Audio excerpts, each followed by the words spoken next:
Hello everyone, my name is Madhura Puparkar and I have done Masters in Clinical Psychology from SNDT University.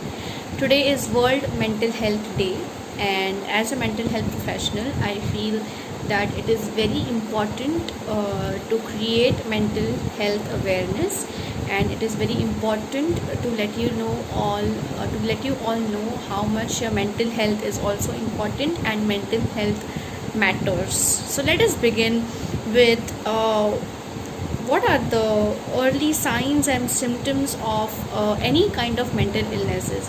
So there are different various mental illnesses such as depression, anxiety or mood disorders, or any childhood disorder such as attention deficit hyperactivity disorder, or learning disability, autism, conduct disorder, antisocial personality disorder, etc. etc. So what are the causes of all these mental health disorders? There can be three causes. The first cause is biological, that is whether any of the family member is affected by any kind of mental illness in the past. If there is a family history, then there are high chances that the disorder, the symptoms or the signs can be carried biologically or genetically.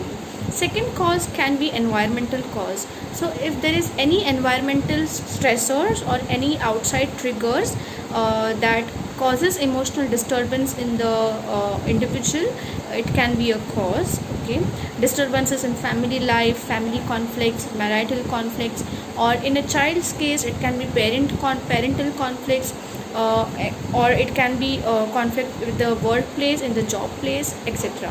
Then the third cause can be neurological dysfunction, that is chemical changes in the brain, chemical imbalance in the brain, where we have different neurotransmitters in the brain, and when the levels go up and down, it causes neurological dysfunction, and hence it can result into a mental illness.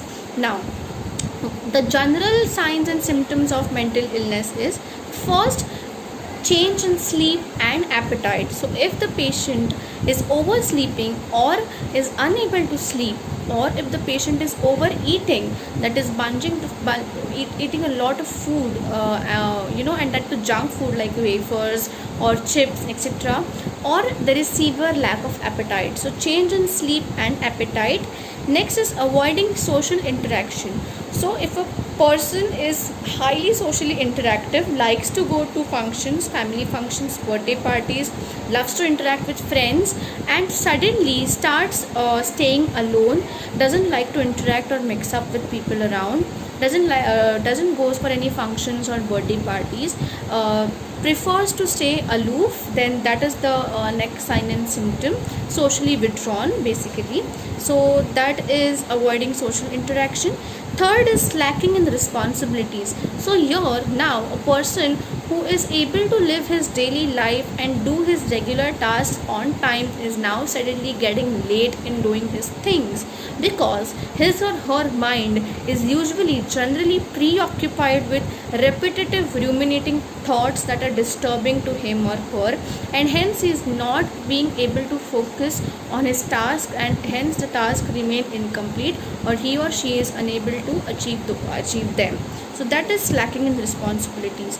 Fourth is depression and anxiety, that is feelings of extreme sadness and worry. You may feel both or either one. These feelings persist through most of your day and can be felt even when you're engaging in your daily activities and interactions. Then is substance abuse. So the end result of depression or anxiety or any kind of mental illness is that it can lead to substance abuse in the patient or the individual. The patient or an individual might get addicted to drugs, alcohol, or cigarettes, smoking, etc. The sixth sign is emotional outbursts. We experience a range of emotions. We all experience those days when you are strongly overcome by your emotions. You could have cried, laughed, been overcome with anger. These emotions may show up unannounced. They will come around when you least expect it, and these unexpected outbursts may increase in frequency if you don't take the appropriate precautions. So basically, what are these emotional outbursts? You may feel happy at one point, you may feel at the top of the world at one point, you may achieve everything that you want, you may feel elated, euphoric, but at the very next point you may feel extremely sad, depressed, or unhappy. Once So yeah, there might be severe mood swings. So at one point you may feel happy, whereas at the point you may feel sad, and these emotions come very you cannot predict these emotions. They come out of spur, okay, and you cannot really have a control on them, where your emotions and thoughts go beyond your control. All right, now what are the precautionary measures that you can take to avoid any kind of mental illness? One is exercising regularly. You have to do a physical exercise, okay. Second one, sleep and eat adequately. See to it that you are getting 6 to 7 hours of sleep and that you are having a healthy diet. Engage in activities that are relaxing. So you can do yoga, meditation, breathing exercises, or any relaxation techniques, or you can follow your favorite hobbies and passion. For example, you can sing, you can dance, or you can draw, you can paint, or you can listen to simple soothing music, okay. So whatever basically you like and you find happiness in, so do that and follow that. Catch up with friends and loved ones right now, if not physically, please, you can have the Zoom sessions, you can have video calls. So do not feel yourself lonely and try to connect with people around you. People are there with you for you to help you out. Take up a skill that you enjoy, any activity that makes you feel joyful, okay. And also exercising helps us release feel good hormones, endorphins, lose weight, and keeps our brain active and healthy. Lastly, the most important thing, just as we fall physically ill, just as we have fever or malaria, we do go to doctors, right? We do get ourselves checked. Similarly, do not ignore your mental health. If you are having any of these signs and symptoms, and if you are unable to help yourself, then do not feel ashamed, or do not have any taboo or stigma in your mind to seek help from a mental health professional.